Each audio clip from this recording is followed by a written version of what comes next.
أعوذ بالله من الشيطان الرجيم.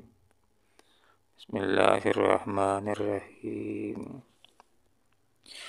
قالوا أضغاث أحلام بل افتراه بل هو الشاعر فليأتنا بآية كما أرسل الأولون. صدق الله العظيم. سبحانك لا علم لنا إلا ما علمتنا إنك أنت العليم الحكيم.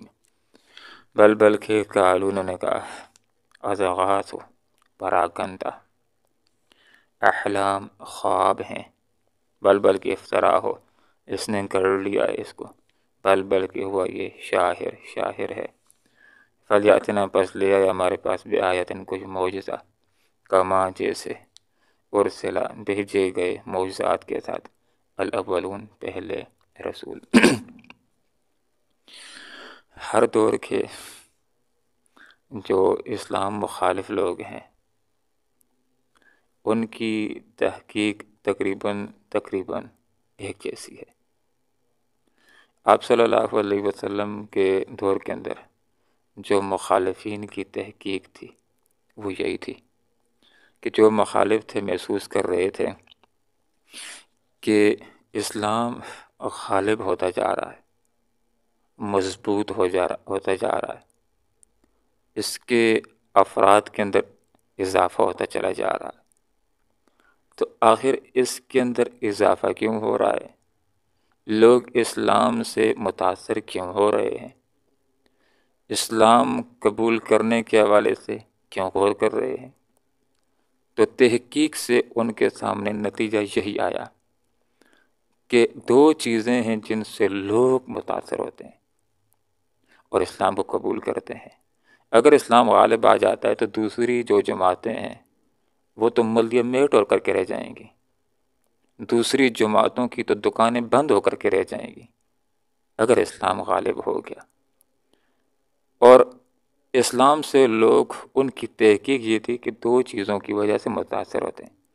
نمبر ایک، قرآن۔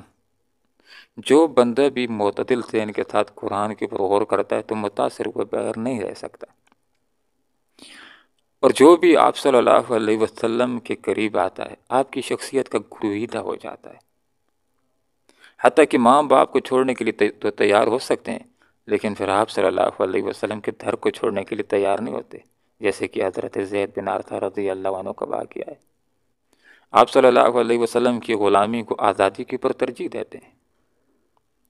تو انہوں نے یہ نتیجہ نکالا کہ اگر اسلام کو مغلوب رکھنا ہے، لوگوں کو اسلام کے قریب آنے سے روکنا ہے، تو لوگوں کے درمیان دو چیزوں کو متنازع بنا دو۔ ایک، قرآن کو لوگوں کے درمیان متنازع بنا دو، اور دوسرا، آپ صلی اللہ علیہ وسلم سے لوگوں کو متنفر کرو۔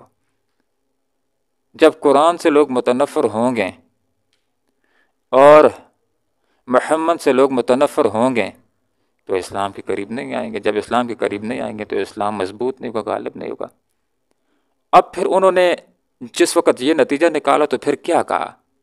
پھر قرآن سے لوگوں کو متنفر کرنے کے لیے انہوں نے ایک بات یہ کہی کہ یہ آپ صلی اللہ علیہ وسلم کے پراگندہ، پریشان کن خواب ہے، رات کو خواب دیکھتے ہیں، صبح کو لوگوں کو سنا دیتے ہیں، اس سے بڑھ کر اس کی کوئی حیثیت نہیں۔ اور کبھی اس قرآن سے متنفر کرنے کے لیے لوگوں کو کہا یہ شاعری کی کتاب ہے،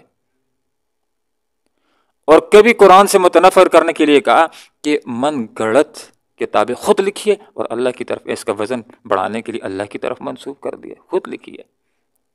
اور کبھی اس قرآن کے حوالے سے کہتے کہ پرانے لوگوں کی قصے کہانیاں ہیں، جیسے اسفندیار بادشاہ کے قصے، اس کے اندر بھی فرعونوں کے قصے ہیں، اس کے اندر بھی قارونوں کے قصے ہیں۔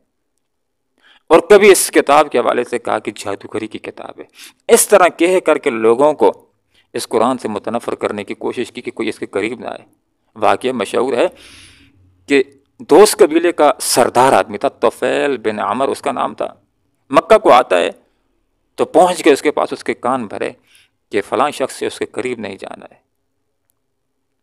تو اس کو بھی آبائی دین عزیز تھا، اپنے کانوں کے اندر بھی روئی ٹھونس لی کہ آپ صلی اللہ علیہ وسلم کا کلام میرے کانوں کے اندر آ نہ جائے۔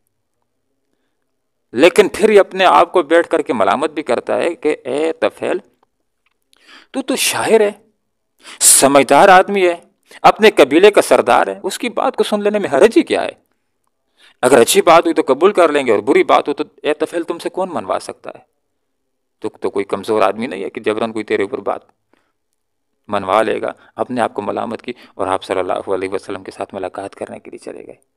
ملاقات ہوئی، دعا سلام ہوئی، اور آپ صلی اللہ علیہ وسلم نے اس کے ساتھ پیاری پیاری گفتگو کی۔ شاعر تھا، اس کا کلام بھی سنا، اور پھر آپ صلی اللہ علیہ وسلم نے جب اپنا کلام سنایا جو اللہ کا کلام ہے، متاثر ہوئے بہر نہ رہ سکا، اسی محفل میں مسلمان ہوا۔ نہ صرف یہ کہ خود مسلمان ہوا، بلکہ اپنے قبیلے دوست کو گیا، اس کے ہاتھ سے بہت لوگ مشرف با اسلام ہوئے۔ اور دوسری طرف آپ صلی اللہ علیہ وسلم سے متنفر کرنے کے لیے کیا انہوں نے الفاظ ایجاد کیے کہ آپ کے بارے میں مجنون مشہور کرایا، دیوانہ مشہور کرایا، آپ کو شاعر مشہور کرایا، اور بالآخر جادوگر مشہور کرایا۔ تو اس دور کے لوگوں کی تحقیق بھی یہی تھی کہ اسلام کو اگر مغلوب رکھنا ہے تو دو چیزوں کو لوگوں کے درمیان متنازع بنا دو۔ اس دور کے لوگوں کی تحقیق بھی یہی ہے۔ اس دور کے لوگوں نے تھوڑا سا جدید طریقہ اختیار کیا، قرآن کو دہشت گردی کی کتاب قرار دیا۔ قرآن کے اندر جو قتال کی آیات ہیں اور اسلامی حکومت کی جو آیات ہیں، اس کو بنیاد بناتے ہوئے قرآن کو دہشت گردی کی کتاب کہا ہے، اور علامتی طور پر اس کو پھانسی دینے کی کوشش بھی کی ہے کہ اس کی وجہ سے جو لوگ اس کو سیکھتے ہیں تو وہ دہشت گرد بنتے ہیں، اور مسلمانوں کے اوپر اور جو جہاد کرنے والے دہشت گردی کا انہوں نے لیبل لگانے کی کوشش کی ہے۔ اور نعوذ باللہ آپ صلی اللہ علیہ وسلم کے ایسے کارٹون بنائے ہیں کہ گویا کہ آپ صلی اللہ علیہ وسلم کو دہشت گرد ثابت کرنے کی کوشش کی ہے، کہ ایک ایسے کارٹون بنائے کہ جس کے ساتھ بندوقیں وغیرہ ہیں، تاکہ اسلام کو غالب ہونے سے روک سکیں۔ تو یہاں پر یہ بات ہے، بلکہ کال انہوں نے کہا اضغاث احلام، یہ قرآن پراگندہ پریشان کن خواب ہیں۔ اور یاد رکھیے یہ بات بھی کہ جب باتیں غلط ہوتی ہیں تو پھر اس کے اوپر دل ٹکتا نہیں ہے، خود ہی کہنا شروع کر دیتے ہیں ایک دوسرے کو کہ یہ الزام تو ہم لگا رہے ہیں، لیکن ہم نے تو دیکھا دیوانے تو ایسے نہیں ہوتے ہیں، ان کو تو شلوار قمیص سے پتہ نہیں ہوتا، اس کو کون دیوانہ مانے گا؟ تو خود ہی اپنی ایک بات کرتے ہیں اور خود ہی اس کو جھٹلا دیتے ہیں دوسری بات کر کے، پھر دوسری بات یہ کہنا شروع کر دی کہ نہیں، یہ قرآن ایک ایسا کلام ہے کہ خود اس نے گڑھ لیا ہے اور اللہ کی طرف منسوب کر دیا ہے اس کا وزن بڑھانے کے لیے۔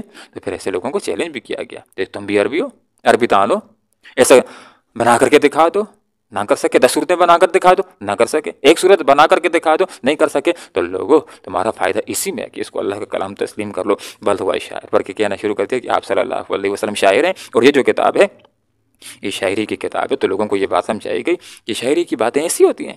شاعروں کے کلام کو تو دیکھو، آج ایک نظریہ، ہفتے بعد دوسرا نظریہ ہوتا ہے، ان کے قول میں تو تضاد ہوتا ہے۔ قرآن کے ایک مضمون کو دوسرے سے ذرا الٹ ثابت کر کے دکھا دو کہ کہیں ایسا لکھا ہو کہ سچ اچھی بات ہوتی ہے اور آگے ہو کے سچ اچھی بات نہیں ہوتی ہے، ذرا تمہیں چیلنج کیا جاتا ہے، اس کا تعارض دکھا دو کہ ایک جگہ یہ بات ہو کہ نماز جائز ہے، دوسری جگہ یہ بات ہو کہ نماز جائز نہیں ہوتی، اس میں کوئی تعارض نہیں، یہ اللہ کا کلام ہے، شروع سے لے کر آخر تک ہر بات دوسری کی حمایت کرنے والی ہے۔ ایسا نہیں کہ یہاں اور نظریہ بیان ہو رہا اور وہاں پر شاعر کیا ہوتے ہیں، وہ تو فی کل وادی یعیمون، آج ایک بات کی تعریف کرتے ہیں اور کل دوسری بات کی تعریف کر رہے ہوتے ہیں۔ فلیاتنا، اب آپ صلی اللہ علیہ وسلم کو انہوں نے کہا، کیا کہا کہ آپ اگر حق پیغمبر ہیں تو ذرا ہمارے سامنے پہلے پیغمبروں کی طرح معجزات لا کر کے دکھا دیں، اگر لا کر کے دکھا دیتے ہیں تو ہم تسلیم کر لیں گے آپ حق پیغمبر ہیں اور آپ کے پر ایمان لے آئیں گے۔ ایسا معجزہ دکھا دیں جیسے صالح علیہ السلام نے دکھایا تھا کہ چٹان میں سے اونٹنے کو پیدا کر کے دکھوا دیا تھا، یا ایسا معجزہ ہمیں دکھلا دیں جیسے حضرت موسیٰ علیہ السلام ڈنڈا پھینکتے تھے سانپ بن جاتا تھا، یا ایسا معجزہ ہمارے سامنے کر دیں کہ کسی مردے کے اوپر ہاتھ پھیریں اور اس کو یہ بات کہہ دیں کم باذن اللہ تو وہ اٹھ کر کے بیٹھ جائے۔ تو اللہ رب العالمین نے اس کا جواب دیا بڑے پیارے انداز کے اندر، فرمایا ما آمنت قبل من قریۃ اہلکناھا۔ پہلی بات تو یہ ہے، اے وہ لوگوں کہ جن کا معجزے کا مطالبہ ہے، تھوڑا سا غور تو کر لو کہ جن لوگوں نے مطالبہ کیا تھا ان کے مطالبے کے اوپر معجزات دیے گئے تھے تو کیا ہوا تھا؟ کیا وہ ایمان لے آئے تھے؟ نہیں، ایمان نہیں لائے تھے۔ تو پھر ان کا نتیجہ کیا نکلا تھا؟ اہلکناھا، جب ایمان نہیں لائے تو کیا ہوا؟ اللہ تعالیٰ کی یہ سنت ہے کہ لوگوں کا منہ مانگا معجزہ جب آ جاتا ہے پھر بھی جب انکار کرتے ہیں تو ان کی اینٹ سے اینٹ بجا دی جاتی ہے۔ اب تیسری بات اس آیت کے اندر یہ بتلائی گئی، افہم یؤمنون، کیا یہ جو معجزہ مانگ رہے ہیں وہ اگر پیش کر دیا جائے تو یہ ایمان لائیں گے؟ یہ تو ان سے زیادہ سرکشی دکھا رہے ہیں، یہ تو ان سے زیادہ عقل اور تکبر دکھا رہے ہیں، کیا یہ مان لیں گے؟ حقیقت کے اندر اگر یہ معجزہ مانگ رہے نہیں آ رہا تو یہ ان کے اوپر اللہ تعالیٰ کی طرف سے سراسر رحمت ہے۔ اس لیے کہ جب لوگ معجزہ مانگتے ہیں، ان کے مطالبے کے اوپر معجزہ آ جاتا ہے اور ایمان نہیں لاتے ہیں تو پھر وہ تباہ و برباد کر دیے جاتے ہیں۔ اس لیے جب معجزہ نہیں آ رہا تو یہ ان کے حق کے اندر بہتر ہے، اگر اللہ تعالیٰ معجزہ لانا چاہے تو وہ ضرور لا سکتا ہے۔ اور دوسری بات یہ کہ آپ صلی اللہ علیہ وسلم کے حق نبی ہونے کے لیے معجزات، کافی معجزات موجود ہیں کہ جو اگر غور کرنا چاہے تو اس کا دل گواہی دے گا کہ یہ آپ صلی اللہ علیہ وسلم حق نبی ہیں۔ اور آپ کے معجزات میں سے سب سے بڑا معجزہ آپ کا سیرت و کردار ہے کہ نبوت سے پہلے کی زندگی بھی صاف ستھری ہے، نبوت کے بعد کی زندگی بھی صاف ستھری ہے، اور آپ کا سب سے بڑا معجزہ یہ قرآن ہے۔ ان دونوں کے اوپر اگر غور کریں تو ان کا دل گواہی دے گا کہ محمد صلی اللہ علیہ وسلم حق نبی ہیں، اور یہ قرآن اللہ تعالیٰ کی نازل کردہ کتاب ہے۔ اللہ تعالیٰ قرآن و سنت کو سیکھنے کی، سمجھنے کی اور اخلاص کے ساتھ عمل کرنے کی توفیق عطا فرمائے، آمین۔ وآخر دعوانا ان الحمد للہ رب العالمین۔ بلکہ قالو، انہوں نے کہا، اضغاث، پراگندہ، پریشان کن، احلام، یہ خواب ہیں، بلکہ افطرا، اس نے گڑ لیا اس کو، بلکہ ہوا یہ شاعر ہے۔ فلیاتنا، پاس لیا ہے ہمارے پاس بھی آیتن، کوئی معجزہ، کما جیسے ارسل، معجزات کے ساتھ بھیجے گئے، الاولون، پہلے رسول، ما آمنت، نہیں ایمان لائی، قبلہم، ان سے پہلے، من قریۃ، کوئی بستی، اہلکناہا، نتیجہ کیا نکلا، ہم نے ہلاک کر دیا اس کو، افہم یؤمنون، کیا پھر یہ ایمان لے آئیں گے؟ اللہم ربنا آتنا فی الدنیا حسنہ وفی الآخرۃ